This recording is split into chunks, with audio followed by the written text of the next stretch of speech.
sekarang waktunya menyembah Dia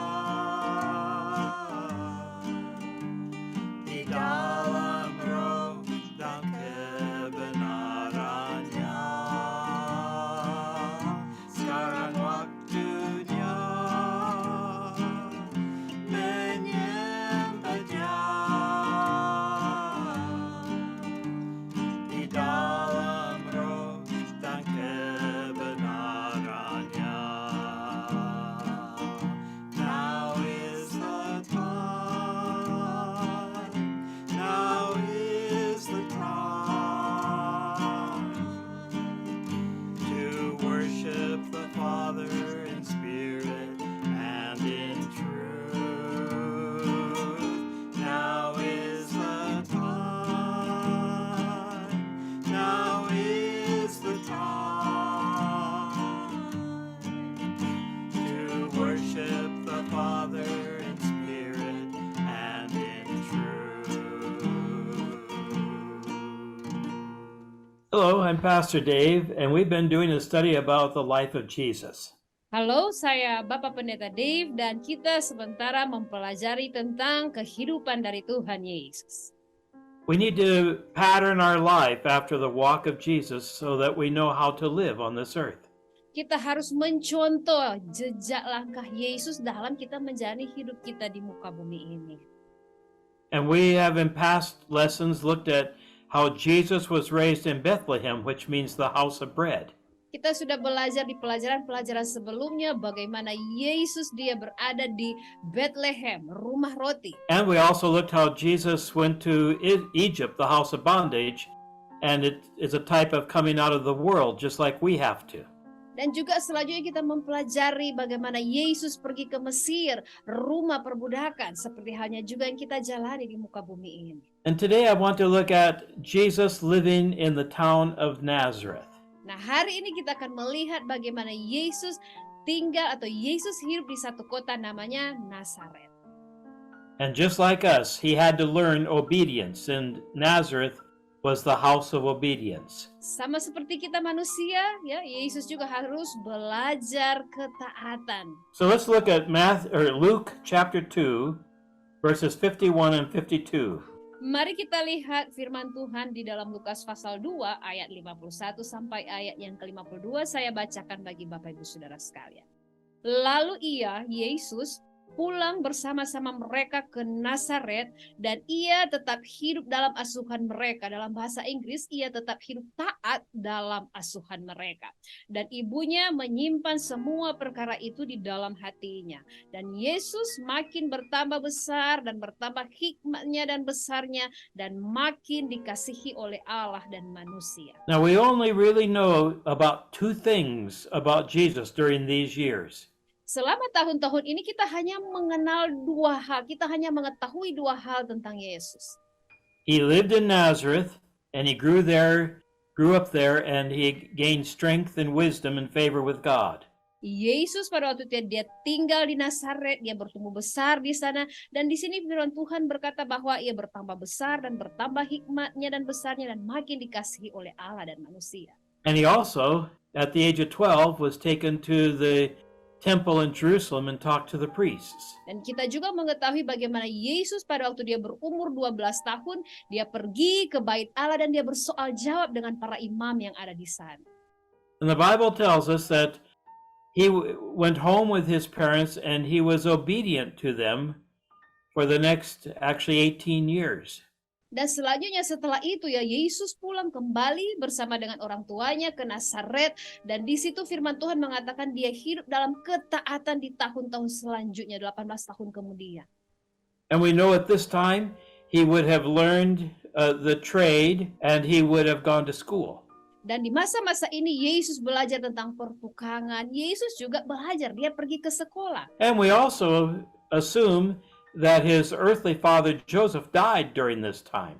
Dan juga kita bisa beranggapan bahwa di masa-masa ini ayah jasmanianya yaitu Yusuf pun meninggal dunia. At the cross, Jesus gave his mother over to the care of John, and he would not have done that if Joseph was alive.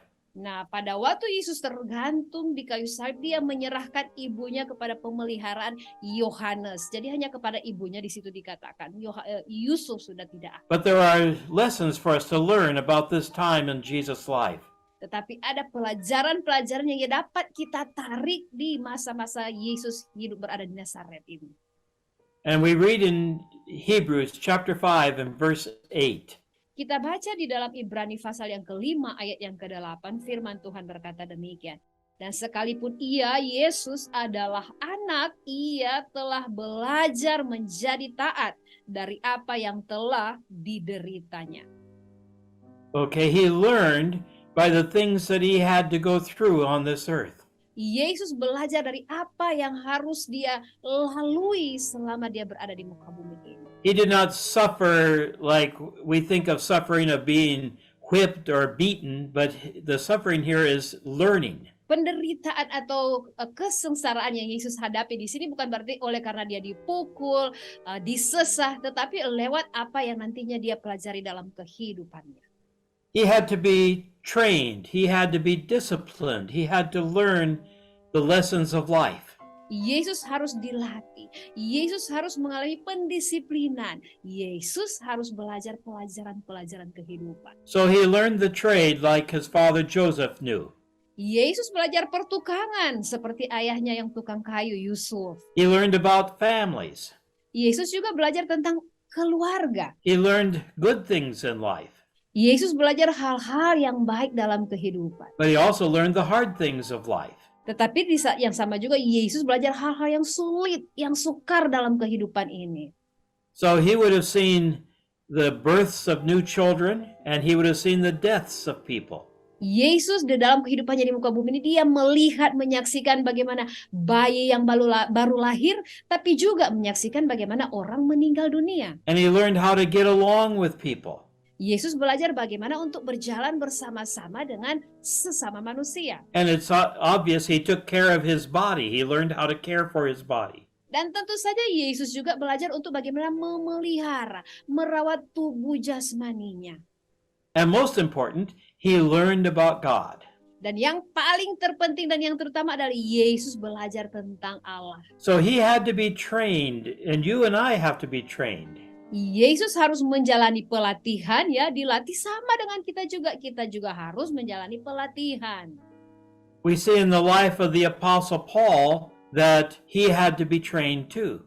Sama juga dengan Rasul Paulus. Rasul Paulus pun harus dilatih, menjalani pelatihan hidup. He was going to Damascus and he met the Lord. Pada waktu Saulus waktu itu ya, dia hendak pergi ke Damsyik, dia berjumpa dengan Tuhan. And that is in Acts chapter 8.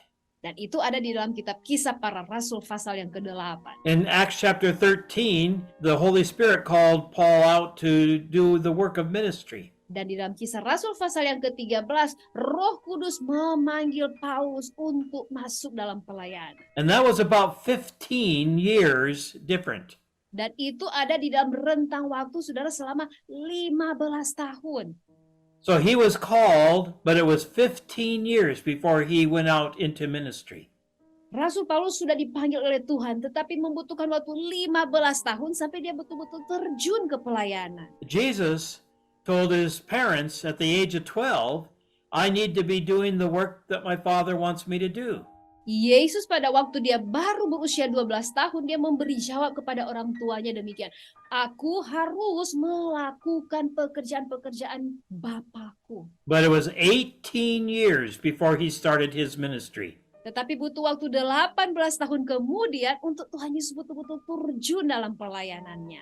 So, are we trained and ready for what God wants to use us for? Bapak, Ibu, Saudara sekalian, apakah kita ini sudah sungguh-sungguh dilatih sepenuhnya untuk melakukan apa yang Tuhan ingin kita kerjakan dalam hidup kita? Because if Jesus had to be trained, how much more we need to learn before we go out and do the work of the Lord? Karena sedangkan Tuhan Yesus yang adalah anak Allah harus menjalani pelatihan, amat terlebih lagi kita sebagai manusia, kita harus dilatih untuk kita bisa melakukan pekerjaan-pekerjaan kita. Let's look at Hebrews chapter 12, verses 5 and 6. Mari kita lihat firman Tuhan di dalam Ibrani 12 ayat 5 sampai ke 6. Saya bacakan bagi Bapak Ibu Saudara sekalian. Hai anakku, janganlah anggap enteng didikan Tuhan dan janganlah putus asa apabila engkau diperingatkannya. Ayat yang ke-6. Karena Tuhan menghajar orang yang dikasihinya dan ia menyesah orang yang diakuinya sebagai anak. What is being said here? Saudara, apa yang hendak disampaikan oleh ayat tadi? It says, don't get mad at God when you are corrected. Saudara, artinya jangan kita marah di saat Tuhan sedang mendidik kita. The chastening here is not punishment or being hurt, but it's learning. Didikan atau hajaran yang dari Tuhan di sini bukan berarti memukul kita, tetapi di sini adalah untuk membuat kita belajar. We have to understand that God wants to train us and prepare us for His work. Kita betul-betul harus bisa memahami dengan sungguh bahwa Tuhan sementara melatih kita untuk mempersiapkan kita dalam pelayanan. See, it says the one that God loves, that's the one that God is going to work with. Karena di sini firman Tuhan dengan jelas berkata bahwa orang yang dikasihinya, dia menghajar orang yang dikasihinya. Tuhan menghajar kita. I know my father loved me.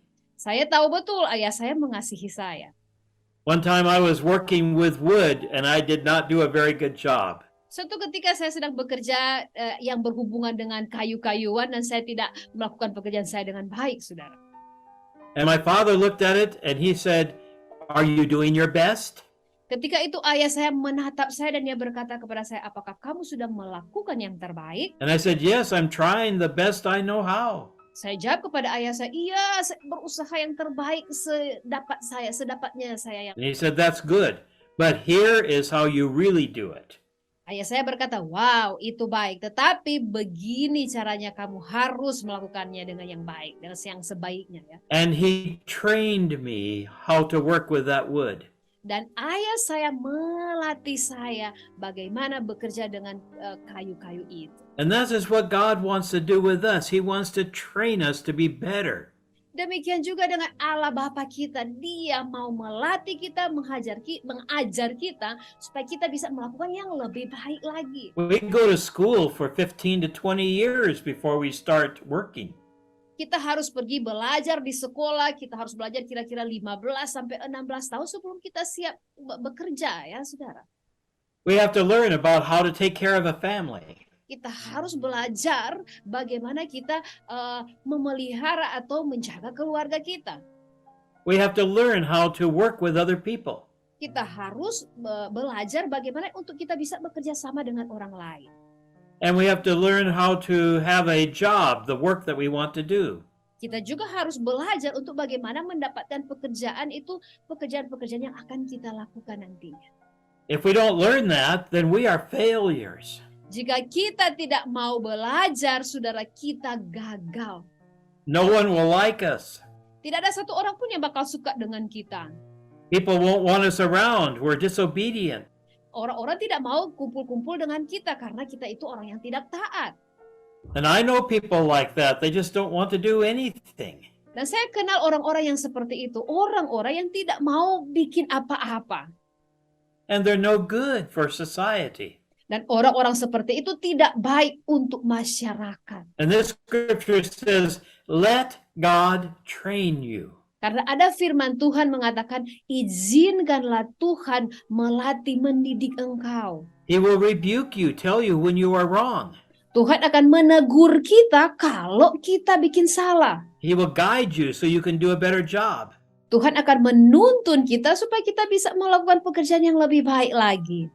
And through this, we learn self-discipline and we learn obedience. Melalui semuanya itu kita belajar mendisiplinkan diri. Kita belajar ketaatan. Let's read Hebrews chapter 12, verses 7 to 11. It's a long part, but let's read it. Kita baca di dalam Ibrani 12 ayat 7 sampai 11, agak panjang tapi mari kita baca, saudara. Saya bacakan buat Bapak Ibu Saudara sekalian.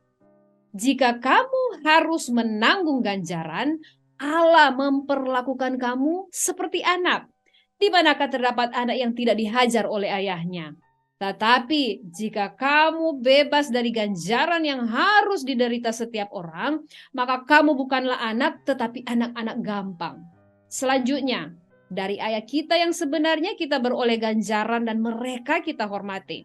Kalau demikian, bukankah kita harus lebih taat kepada Bapa segala roh supaya kita boleh hidup? Sebab mereka mendidik kita dalam waktu yang pendek sesuai dengan apa yang mereka anggap baik. Tetapi Dia menghajar kita untuk kebaikan kita supaya kita beroleh bagian dalam kekudusannya. Ayat 11. Memang tiap-tiap ganjaran pada waktu ia diberikan tidak mendatangkan sukacita tetapi duka cita. Tetapi kemudian ia menghasilkan buah kebenaran yang memberikan damai kepada mereka yang dilatih olehnya. When I was in school, I sometimes thought my teachers were very bad or mean to me. Pada waktu saya di sekolah ya, saya belajar pada waktu masih di sekolah, saya berpikir, waduh guru-guru saya itu jahat sama saya. They would say, "Do this work," and I'd say, "That's hard." Guru-guru akan menugaskan kami, ya, ayo lakukan tugas-tugas ini. Dan menurut saya, waduh itu tugas yang berat. But they were teaching me how to learn and how to do things. Tetapi guru-guru itu mereka sementara mengajar saya bagaimana untuk melakukan hal-hal.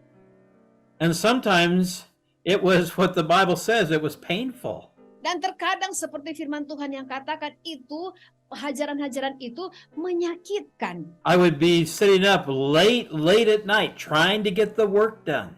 Saya harus belajar sampai tengah malam untuk bisa menyelesaikan tugas-tugas yang diberikan. And I would hurt. I would not get my sleep. Itu membuat saya, itu menyakitkan buat saya karena saya tidak bisa tidur. Have you ever taken your Bible and learned like that?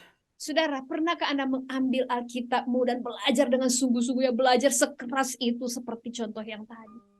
We need to eat of this word and learn what God says. Ketika kita harus istilahnya memakan firman dan belajar dari apa yang Tuhan katakan di dalam Alkitab.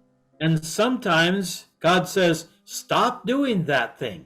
Terkadang Tuhan berkata, berhenti melakukan hal-hal seperti itu. Change your ways. Ubahlah caramu. Because He wants us to be perfect like He is perfect. Karena Tuhan menginginkan, Tuhan merindukan kita semua menjadi sempurna sama seperti Dia, Tuhan kita yang adalah sempurna, saudara. And so we have to go through these lessons because God is teaching us. Jadi kita harus melewati pelajaran-pelajaran yang berat ini karena Tuhan sesungguhnya sementara mengajar, mendidik kita. And the Bible tells us that Jesus gained wisdom with God and with man. Firman Tuhan yang sudah kita baca tadi, bagaimana Tuhan Yesus dia bertumbuh dalam hikmat, menjadi besar dalam hikmatnya, dan dia pun kemudian menjadi orang yang berkenan atau dikasihi oleh Allah maupun manusia. Because if you are going to be a spokesman for God, you better know what you are saying. Karena saudara, jika Anda hendak menjadi juru bicaranya Tuhan, Anda itu harus betul-betul tahu dengan sungguh apa yang hendak Anda ucapkan, saudara. You will talk to people and they will do what you say. Karena Anda akan berbicara, bercakap-cakap dengan orang-orang, dan orang-orang tersebut nantinya akan melakukan apa yang Anda katakan. You better be saying the right thing according to the Word of God. Maka saudara, Anda perlu memperkatakan hal-hal yang benar, yang betul-betul sesuai dengan firman Tuhan. There is no shortcut to learning the ways of God. Saudara, untuk belajar jalan-jalannya Tuhan, tidak ada jalan pintas. We need to learn day by day. Kita harus belajar hari demi hari, setiap hari, saudara. And I'm still learning. Bahkan saya pun masih tetap terus belajar sampai sekarang ini. I have been a Christian over 65 years. Saya menjadi orang Kristen sudah lebih dari 65 tahun, saudara. And I am still learning. Dan sampai saat ini, detik ini, saya masih terus belajar, saudara. Every day I take the Bible and try and read it. Setiap hari saya ambil Alkitab, saya baca Alkitab saya. And God speaks to me through it. Dan Tuhan berbicara kepada saya melalui firman-Nya yang ada di dalam Alkitab. And I find things in there that I say, "Oh, I need to change and do better."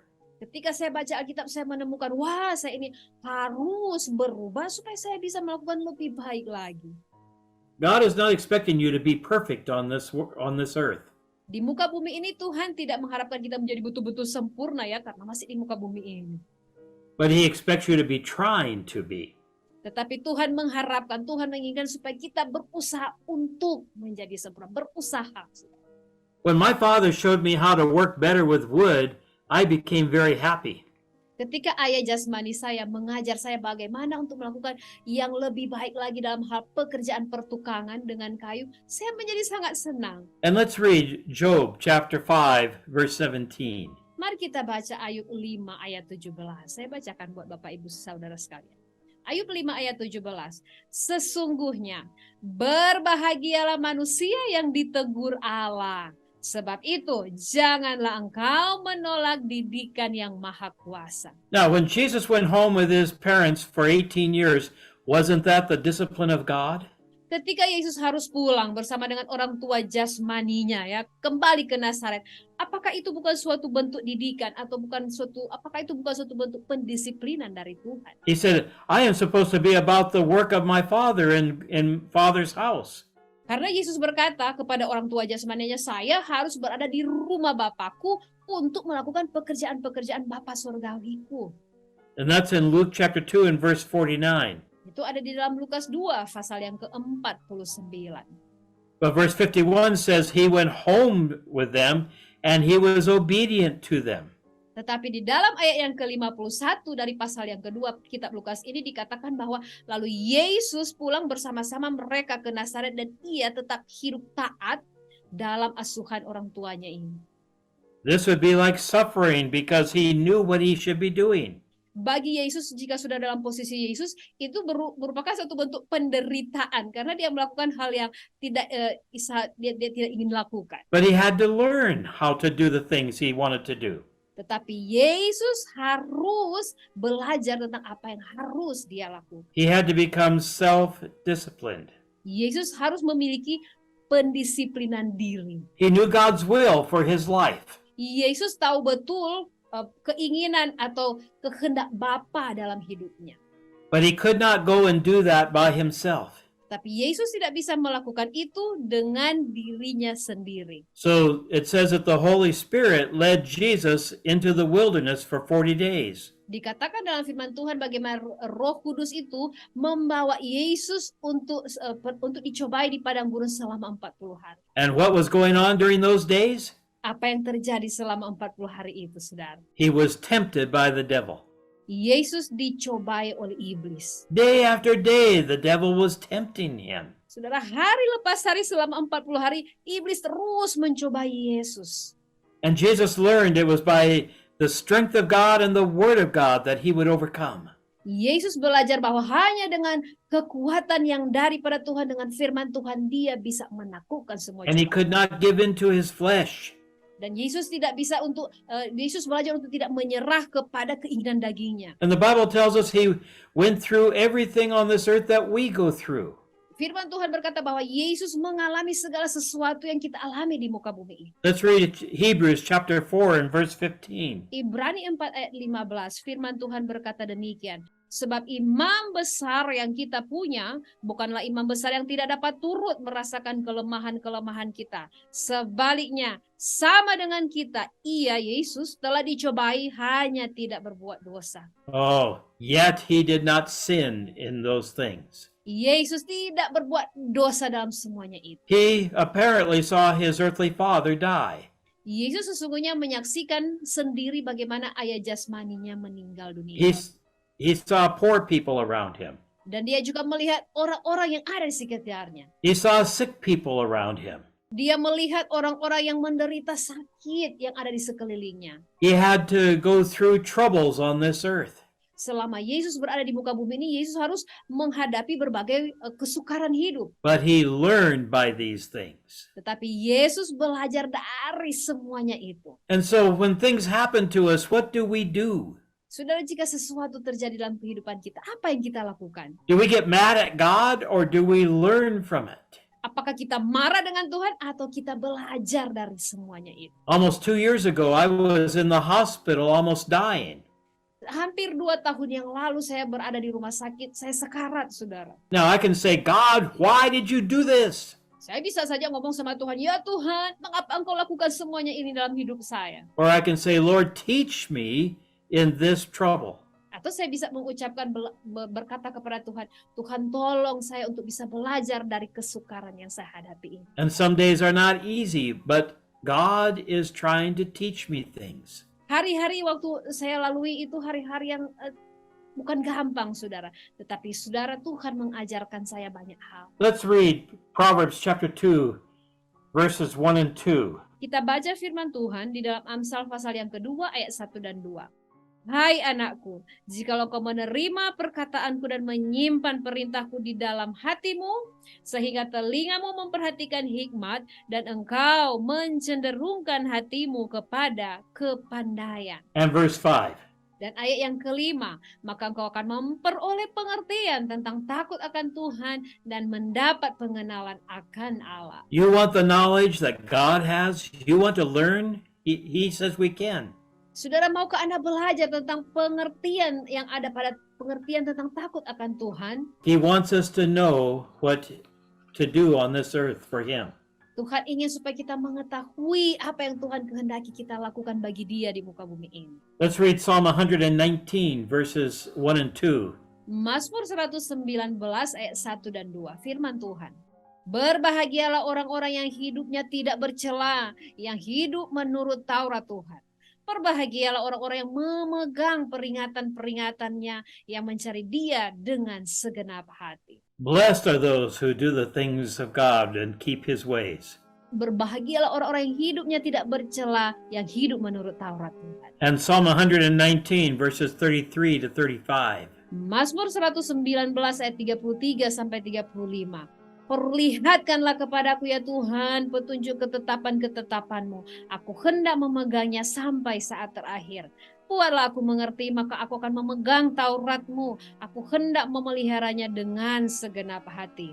Biarlah aku hidup menurut petunjuk perintah-perintah-Mu, sebab aku menyukainya. Do we take the Word of God as the most important thing in our lives? Saudara, apakah kita betul-betul memegang firman Tuhan sebagai hal yang paling terpenting, terutama dalam hidup kita?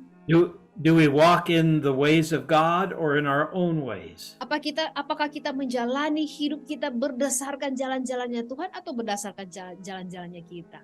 God's given us His Word that we might learn.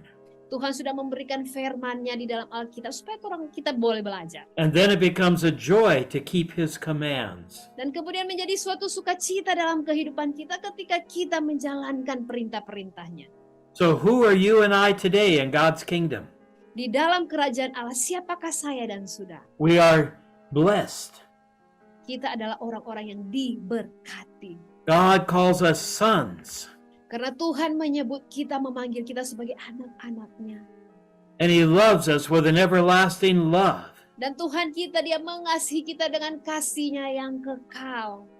And we can walk under the protection and care of Jesus. Dan kita bisa berjalan, menjalani kehidupan kita di bawah perlindungan dan pemeliharaan Yesus. And one day we will hear those special words from God. Dan suatu saat nanti kita akan mendengar kata-kata yang spesial dari Tuhan. Well done, good and faithful servant. Enter into the joy of your Lord. Baik sekali perbuatanmu itu, hai hambaku yang baik dan setia. Masuklah dan turutlah dalam kebahagiaan Tuhanmu. But we do have to pray like Jesus, not my will, but God's will be done. Tetapi kita harus berdoa seperti Yesus berdoa. Ya Tuhan, bukan kehendakku yang jadi, tapi biarlah kehendakmu yang terjadi. So take and learn the Word of God. Saudara, ambil dan pelajarilah firman Tuhan. And let God teach you every day as you go through things. Dan izinkanlah Tuhan mengajarimu hari lepas hari bagaimana menjalani hidupmu. And don't say to God, why are you doing this terrible thing? Jangan pernah bilang sama Tuhan, jangan pernah katakan sama Tuhan, Tuhan, mengapa Kau izinkan segala hal-hal yang sulit ini terjadi dalam hidup saya? Learn from what we go through. Belajarlah dari setiap hal-hal yang harus kita alami, harus kita lalui. Some of those lessons are very hard and painful. Ada beberapa pelajaran-pelajaran kehidupan yang sangat sulit bahkan menyakitkan. But the end is joy in Jesus. Tetapi pada akhirnya kita mendapatkan sukacita di dalam Yesus. And I am thankful for all these years that Jesus has taken care of me. Dan saya sungguh bersyukur buat setiap tahun-tahun yang saya sudah lewati, bagaimana Yesus memelihara saya. And he will take care of you. Dan Tuhan Yesus yang sama juga akan memelihara Bapak Ibu Saudara sekalian. May God bless you and keep you. Kiranya Tuhan memberkati Bapak Ibu Saudara sekalian, menjaga Bapak Ibu Saudara sekalian. Sekarang waktunya